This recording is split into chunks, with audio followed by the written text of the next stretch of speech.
میں برتن سمیٹ کر کچن میں جا رہی تھی جب میں نے اپنی چھوٹی بہن کو دیکھا جو بے حد نکھری سجری سی لگ رہی تھی۔ نیا سوٹ، ہلکی پھلکی جیولری اور ہلکا سا میک اپ بھی کر رکھا تھا، جبکہ وہ خوشبوؤں میں بھی نہائی ہوئی تھی۔ میں نے تعجب سے اسے دیکھا۔ کہیں جا رہی ہو تم؟ میں نے حیرت سے پوچھا۔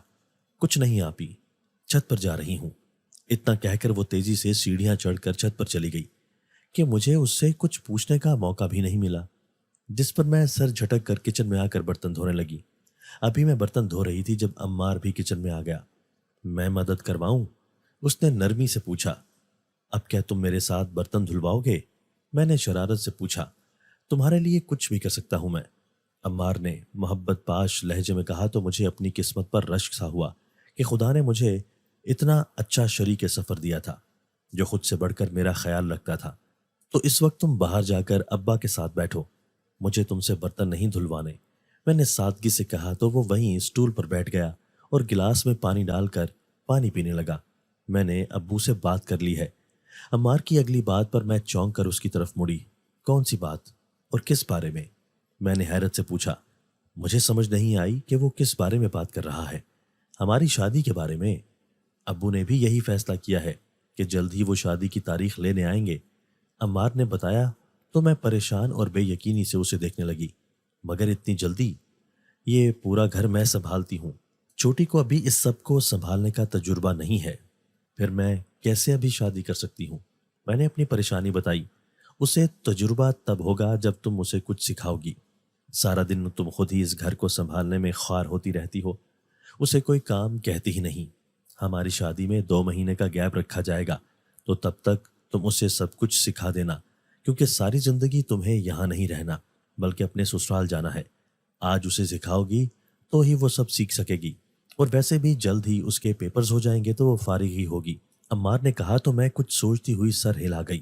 کہہ تو وہ بھی ٹھیک ہی رہا تھا کہ میں ساری زندگی یہاں پر نہیں رہ سکتی تھی، اور میری چھوٹی بہن کو آج نہیں تو کل اس گھر کی ذمہ داریاں سنبھالنی ہی تھی۔ تو آج کیوں نہیں؟ میں نے فیصلہ کر لیا تھا کہ آج سے ہی اسے گھر کے کاموں میں لگاؤں گی اور اسے سارے کام سکھاؤں گی۔ کچھ دیر عمار سے باتیں کرنے کے بعد میں پھر سے اپنے کام میں مصروف ہو گئی تو عمار بھی مجھ سے مل کر واپس چلا گیا۔ میں کچن کے کام مکمل کر کے ہاتھ پونچھتی ہوئی باہر آئی تو دیکھا کہ میری بہن سجی سنوری حالت میں چھت سے نیچے آ رہی تھی۔ وہ کافی خوش نظر آ رہی تھی اور مسلسل کچھ نہ کچھ گنگنا رہی تھی، جس پر میں کچھ حیرت میں مبتلا ہوئی کہ وہ خوش کیوں ہے، وہ بھی چھت سے آنے کے بعد۔ میں نے جب اس سے پوچھا تو اس نے یہی بتایا کہ وہ چھت پر ہوا خواری کے لیے گئی تھی، جس پر میں کندھے اچکا کر رہ گئی۔ کچھ ہی دیر میں ہم سب سونے کے لیے جا چکے تھے۔ اگلے دن اپنی چھوٹی بہن کے کالج سے آنے اور کچھ دیر آرام کرنے کے بعد میں نے اسے بھی اپنے ساتھ کام پر لگا لیا اور پھر سارے کام آہستہ آہستہ سکھانے لگی، جس پر اس نے کوئی اعتراض بھی نہیں کیا۔ شام تک ہم کام سے فارغ ہو گئے تو وہ اپنے کمرے میں چلی گئی، جبکہ میں کچن سمیٹنے لگی۔ اس وقت شام ہو چکی تھی اور ہر طرف اندھیرا پھیلا ہوا تھا۔ میں جیسے ہی کچن سے باہر آئی تو دیکھا کہ میری بہن آج بھی چھت سے واپس آ رہی تھی اور کل ہی کی طرح سجی سنوری ہوئی تھی۔ وہ بے حد خوش تھی اور مسلسل گنگنا رہی تھی، جس پر میں ایک بار پھر تعجب کا شکار ہوئی، اور جب اس سے پوچھا کہ چھت پر کیا کرنے گئی تھی تو اس نے کل والا ہی جواب دیا کہ میں چھت پر ہوا خوری کرنے گئی تھی، جس پر میں پھر سے حیرت کا شکار ہوئی کہ چھت پر ہوا خوری کرنے میں اتنی خوشی کہ وہ مسلسل گنگناتی جا رہی تھی۔ لیکن پھر میں نے سر جھٹک دیا۔ اب ہر روز میں اسے گھر کے کام کاج سکھانے لگی تھی، جنہیں وہ بہت اچھے طریقے سے سیکھ رہی تھی، لیکن اس کے ساتھ میں روز بروز حیرت و تعجب کا شکار ہوتی چلی جا رہی تھی، کیونکہ میری چھوٹی بہن روز سج سنور کر چھت پر چلی جاتی اور جب واپس آتی تو خوشی سے مسلسل گنگنا رہی ہوتی۔ اس کی خوشی کی وجہ کیا تھی مجھے علم نہیں تھا، نہ ہی وہ کچھ بتاتی تھی، مگر اب میں پریشانی اور فکر میں مبتلا ہونے لگی تھی کہ کہیں کسی لڑکے کا چکر تو نہیں۔ اب میں یہ بات ڈائریکٹ اس سے پوچھ بھی نہیں سکتی تھی کہ کہیں وہ مجھ سے بدگمان ہی نہ ہو جائے، تبھی میں نے بہانے سے اسے روکنے کا فیصلہ کیا۔ لیکن میرا یہ فیصلہ بھی کارآمد نہ ہو سکا، کیونکہ مجھے پتہ ہی نہیں چل پاتا تھا کہ وہ کس وقت سیڑھیاں چڑھ کر چھت پر چلی جاتی تھی۔ میں اس بات کا پتہ لگانا چاہتی تھی کہ وہ چھت پر کرنے کیا جاتی ہے۔ تبھی ایک دن میں مسلسل اس کی طاق پر رہی، اور جیسے ہی وہ چھت پر گئی میں بھی اس کے پیچھے پیچھے ہی پہنچ گئی تاکہ دیکھ سکوں کہ وہ چھت پر ایسا کیا کرتی ہے کہ جب واپس آتی ہے تو مسلسل خوشی سے گنگنا رہی ہوتی ہے۔